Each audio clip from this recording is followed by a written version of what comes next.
தங்கம் பட்டு எங்கடி உன் பிள்ளையெல்லாம்? என் பட்டுக்கு ஏசி இல்லாமல் இருக்கவே முடியாது. அதுவும் பெட்டு மேலே ஏசியில் தான் அவங்க படுப்பாங்க. இவங்க பிறந்ததுலேருந்து ஏசிலே வளர்ந்தாங்களா, அதனால் என் பிள்ளை ஏசியில் தான் படுத்திருப்பாங்க. இருக்கா ஏன் தங்கம் இங்கே படுத்திருக்கா? இங்கே வா இங்கே வா இங்கே வா இங்கே வா. குழந்தையெல்லாம் விட்டுட்டு இவங்க மட்டும் ஏசு காற்று வாங்குறாங்க. ஆனால் இவங்களை விரட்டவே முடியாதுங்க. ஒரே ஒரு நீங்கள் குச்சி எடுத்தாலும் எது எடுத்தாலும் போகாது. ஒரே ஒரு கரண்டி ஒன்று வச்சுருக்கேன் இதுக்காக. அந்த கரண்டியை எடுத்தால் மட்டும்தான் கிளம்புவாங்க.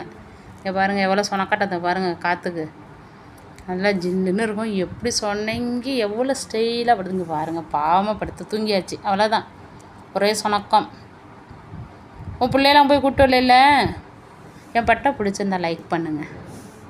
அவங்க ஏசியில் தான் தூங்குறாங்க. பாவம் புழுக்க நாள் ஆயிடுச்சா, அதனால் எப்படா அந்த கதவை நம்ம இந்த டோரை திறப்போம் அப்படின்னு எதிர்பார்த்துட்டு இருப்பாங்க. டோரை திறந்த கையோடு வந்து படுத்துருவாங்க. இருங்க,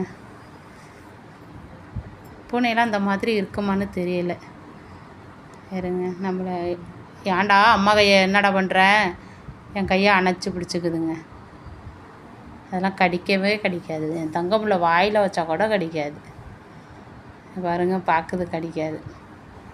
சரி சரி தூங்குங்க, சரி தூங்குங்க தூங்குங்க. சரி சரி, என் கையை பிடிச்சி தள்ளி விட்டாகுது. தள்ளி விட்டுட்டு தூங்குறாங்க. பிடிச்சா லைக் பண்ணுங்கள். நம்ம பட்டை பிடிச்சா லைக் பண்ணுங்கள். அவங்க வேணான்னு சொல்கிறாங்கங்க, லைக் பண்ண வேணான்னு சொல்கிறாங்க. வேணாமாட்டியா? வேணாமா? லைக் வேணாமா? சப்ஸ்கிரைப் பண்ணி வச்சுக்கோங்க. லைக் பண்ண சொல்லுவோமா? தருங்க, வாலில் பண்ண சொல்கிறாங்கங்க. பட்டுக்காக லைக் பண்ணுங்க. பட்டு மூஞ்சிக்காக சப்ஸ்கிரைப் பண்ணி வச்சுக்கோங்க. பட்டு செல்லத்துக்காக கமெண்ட் பண்ணுங்கள்.